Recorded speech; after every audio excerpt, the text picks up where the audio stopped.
La tendinite, ou la star des douleurs. La tendinite, ou si on veut faire plus pro, la tendinopathie inflammatoire. Je la vois pointer le bout de son nez dans mon cabinet plusieurs fois par jour.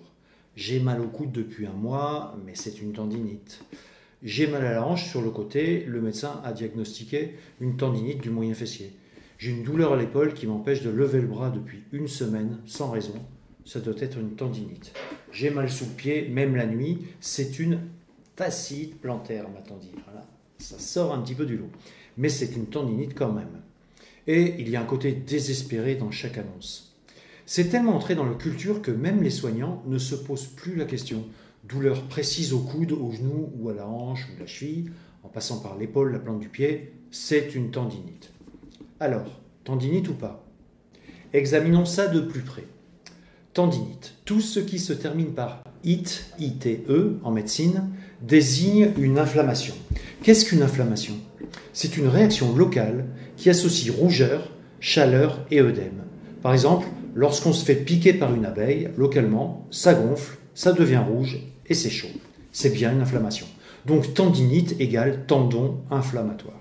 Et c'est là qu'il y a un problème.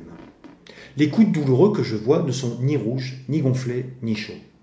Et pourtant, la localisation de la douleur est sous-cutanée, ponctuelle, au niveau de la tâche d'un tendon.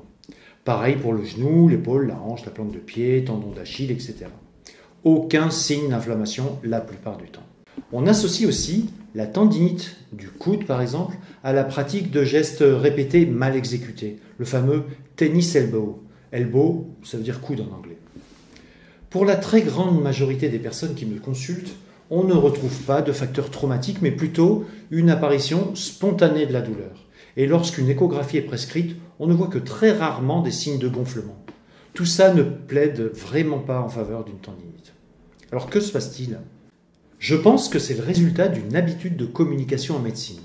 Les douleurs précises sous-cutanées sur une surface osseuse et sur une zone d'attache d'un tendon, au niveau d'une articulation, des membres surtout, est appelée tendinite, sans distinction. Au lieu de parler simplement de douleur articulaire ou douleur du tendon, on parle directement de tendinite. C'est entré dans le langage courant et ça donne un semblant d'explication à la douleur. Mais pour nous, ostéopathes et autres soignants, ça n'amène que de la confusion.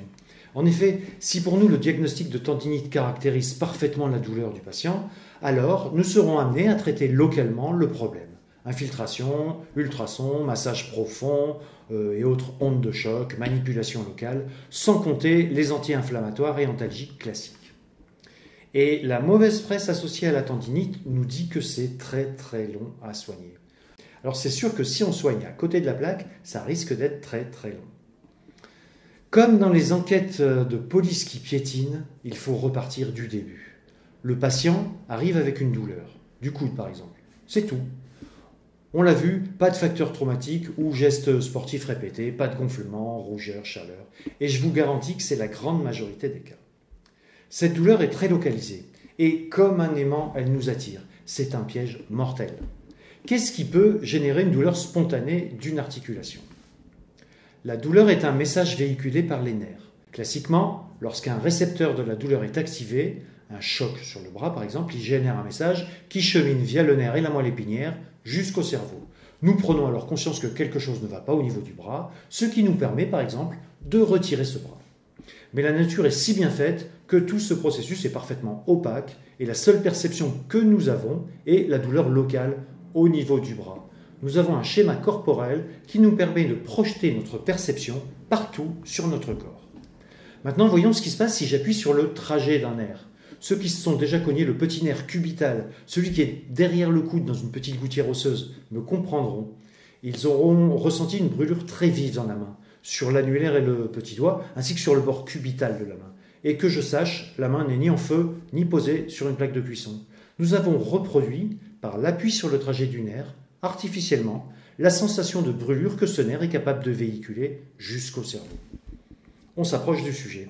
On vient de voir les manifestations à distance lors d'une compression d'un nerf sur son trajet. Et des nerfs, on en a partout.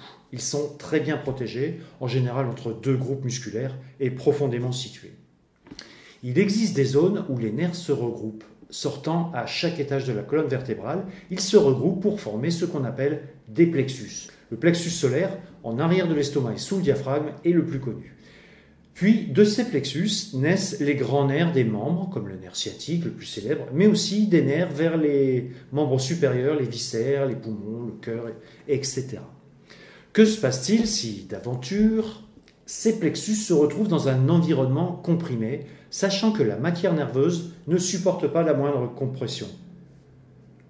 Eh bien, il se passe la même chose que lors du choc sur le coude. Le nerf produit un signal. Si les fibres nerveuses de ce nerf sont dédiées à véhiculer la douleur du coude, le cerveau va interpréter ce signal comme une douleur du coude. Alors que le problème naît d'une compression du plexus brachial, dans ce cas situé sous la clavicule. Pas de coude dans cette histoire. Ce qui nous leurre, c'est cette capacité que nous avons à projeter nos ressentis sur une région du corps. Cette capacité, présentée ici comme une tromperie envers nous-mêmes, est en réalité un énorme avantage du vivant. Mais ça, c'est une autre histoire. Dit autrement, le plexus brachial sous la clavicule se retrouve comprimé par une petite tension, mais permanente, du diaphragme, du grille costal, des muscles stabilisateurs de l'épaule et du cou, par exemple. Cette compression génère un signal de douleur du coude envoyé au cerveau. La seule manifestation que nous captons est donc la douleur du coude. Toutes les autres manifestations sont infraconscientes. La seule plainte vient alors du coude. Dans ce cas, que se passe-t-il si on ne répond qu'à la plainte? On tape dans le vide.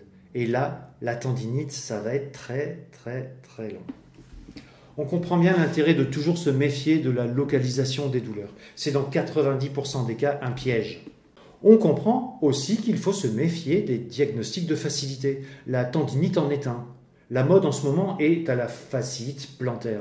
L'emploi de ce terme donne un crédit professionnel au symptôme et donc une forme de véracité. Si on décode, il s'agit de l'inflammation du fascia plantaire et on peut appliquer le même raisonnement que pour le coude.